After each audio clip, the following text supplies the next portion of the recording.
Okay guys, ngwaye ikaze kandi ndagushimuse mu gukurikira YouTube channel yacu Online 250. Muri make urakaza neza muri kantine y'aba online business cyangwa se y'abantu bakorera amafaranga online. Uyu munsi mbere yuko video itangira mfite ibibazo ngiye kukubaza, then uraza kubisubiza muri comment section. Guys, ngiye kubaza ibibazo bikeya, uraza kubisubiza muri comment, then dukomeze video y'ukuntu wakorera amafaranga. Ikibazo cya mbere kiragira giti: uyu mwaka wa 2025 ko watangiye ukaba ugiye kurangira, umaze gukoreramo amafaranga ngahe online? Icyo ni ikibazo cya mbere. Icya kabiri kiravuga giti: nize online business wagiye uhura nazo, zimwe zikaba scam ndetse n'izindi zikakwinjiza amafaranga? Icya gatatu kireba abantu bari gutangira, ese wowe urebye no video niba bwo bwa mbere ugiye muri online business, nize ntego ufite? Ibyo bibazo uraza kubisubiza muri comment section, ubundi dukomeze video yacu.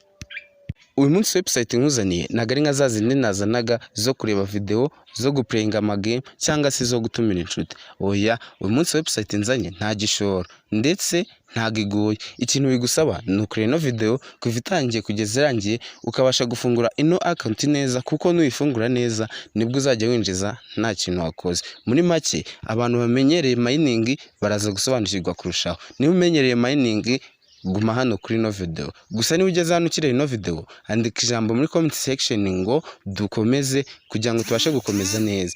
Ubundi niba ari bwo bwa mbere ugeze kuri no muyobora Online 250, ukane subscribe, like yo ndakeka wamaze kuyikora, kugira ngo ushyigikire ino video yacu. Kazi kadutangiye kugira ngo video itaba ndende.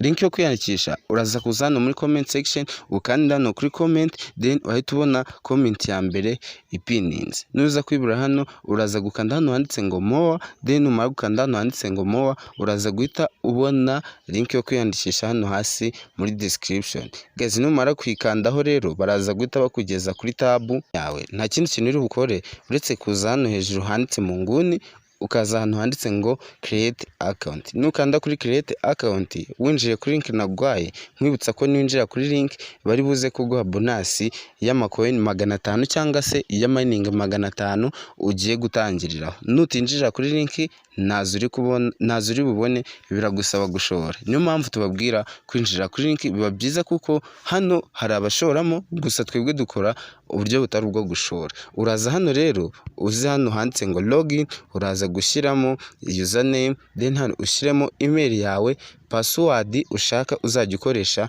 Noneho hano kuri number uraza kureba ino mibare aba ari ushyira hano imbere, uraza gushyiramo ubwo 961 kane. Gusa wowe baraza kuguha imibare yawe. Nje rero nago nje gucreatinga account, ahubwo nje gushyiramo account n'insanzwe mfite. Nta kindi kintu ndi bukore, ndi buhite nza kuri login nk'ibisanzwe, then nimara gukora login mite niyandikisha, mite nkwereka uko ibindi bintu byose bikorwa. Kadukore login muri account yanjye kugira ngo mubone ukuntu ibintu byose bikorwa. Ndakwereka uburyo step. Guys, katubanze dukore login nkwereka uburyo ibintu bikorwa. Ndaza hano kuri email ndetse na password nkandemo, then mite nkanda sign in, bete bangeza kuri dashboard imeze gutya. Nkuko ubibona hano ngiye maze kugeraho mining 110, maze igihe gito ntangiye. Gusa uraza gusanga hano hejuru mu nguni ufiteho 500, ngiye mfiteho kabiri kuko bonus bamaye nabashije kuba nayikoresha kugira ngo ano mafaranga azamuke yibara. Uyu munsi nibyo tugiye kurebera hamwe muri no video. Ndakwereka uburyo ki ayo macoin baguhaye ushobora kuyaguramo mining, ndetse nawe ikabasha kuzajya imining buri munsi idahagarara.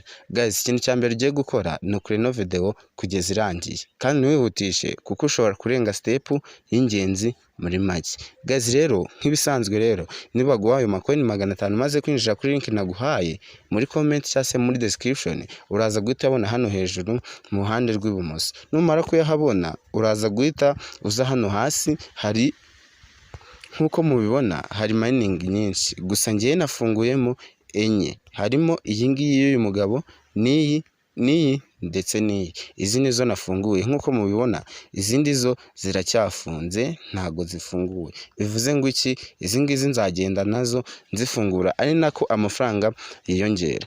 Ukuntu uri bubikore, urajya hano niba ufiteho 500 hano, urebe hano amacoin ufite, product biri buhure, uhita ugura iyi ngiyi wowe. Niyo nama nakugira, niyibara yihuta ndetse kandi nigenda vuba. Uhita ugura imwe ya 500, sugure nkanjye waguze imwe y'10, indi ya 40 ndetse n'indi ya 200 n'indi ya 250. Oya, ahubwo wowe ugure product imwe hano y'ibihumbi y'amakoini 500. Numara kuyikandaho barahita bakubwira ngo hano haraba hari 0 hano handitse ngo collect, urahita utangira kubona hatangiye kubara. Ubwo ni uburyo bwo gukoreramo amafaranga bworoshye kandi bwizewe. Ukuntu uzajya ubikora rero, uzajya uza hano handitse ngo collect, aya nukora collect azajya ahita aza hano hejuru, ubwo ube wemerewe kuyabikuza. Ariko nk'uko mubizi online business zose zidasaba igishoro, zisaba gukora igihe kinini kugira ngo ubikuze.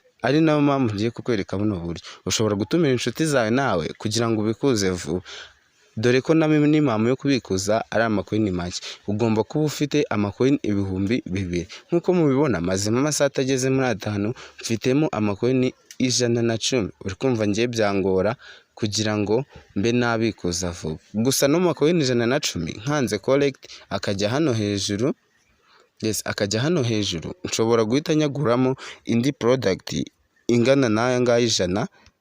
Hano 100 nkaguramo 100, niko speed ya hano kuri collect iba iri kwihuta. Ubwo uri kumva ko amakoini ufite hano hejuru ufite ububasha bwo kongera kuyaguramo.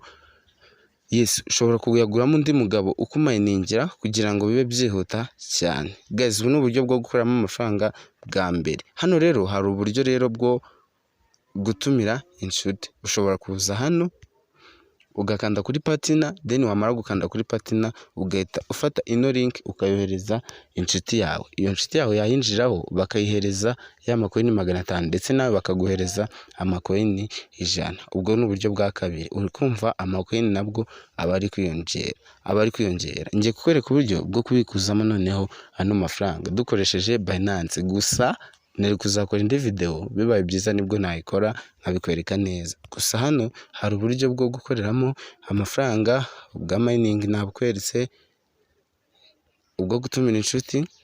Ubwo buryo bukurikiyeho ni uburyo bwo kubikuza. Uza hano handitse ngo finance,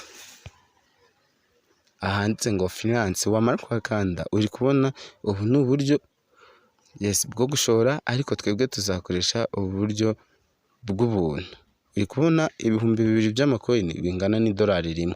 Uri kumva ukoresheje bwa buryo bwose nakwigishije ushobora no kurara ubikuje. Kubikuza rero harimo ama network menshi atandukanye. Ushobora kubikuza amatoni, ama Binance, BIP, kuba yazi, ama Doge, ama Litecoin, Bitcoin, hakazamo Ethereum, Solana, hakazamo ni menshi cyane, n'ama BNB arimo. Gusa umunsi ntago tugiye kubikuza, ahubwo ngiye kukwereka uko ushobora kubikuza. Uraza rero ugakanda ku coin ushaka kubikurizamo Bitcoin, then Bitcoin uri kubona twebwe dufiteho amacoin 2 ari nayo ari hano hejuru. Ubwo ntago twemerewe kubikuza.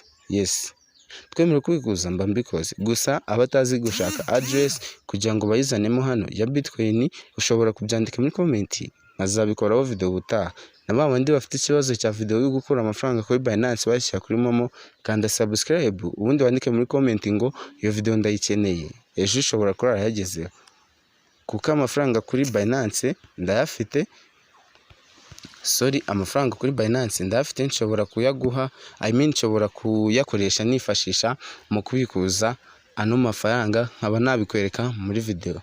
Nakagombye kubyerekana muri no video, gusa yaba ndende. Andika muri comment ngo uzadukorera iyo video. Ano mafaranga uri kubona hano nabashije kwakira muri application bita mCrypto.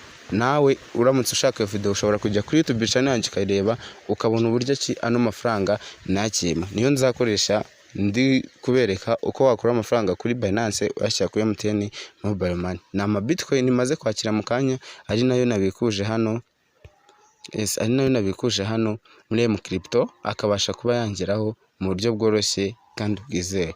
Guys, niba ugeze hano ukireba ino video wakoze, ndagushimiye. Nimwe mudasapotinga, nimwe twubakiyeho, mudahari ntacyo twaba turi gukora hano kuri social media. Nubwo tubaha iby'ingenzi, gusa nimwe muduha iby'ingenzi kurushaho. Mujye mwicara mwumve ko muri ab'agaciro. Uri kubona aya nayo nabikuje. Ino application yanyohereje SMS irambwira ngo withdraw zanjye zimaze kuba nyinshi. amafaranga uri kubona nayo abamazeho amadolari, history basibye ewana ni menshi. Wakoze kure ino video ntugende udakoze subscribe.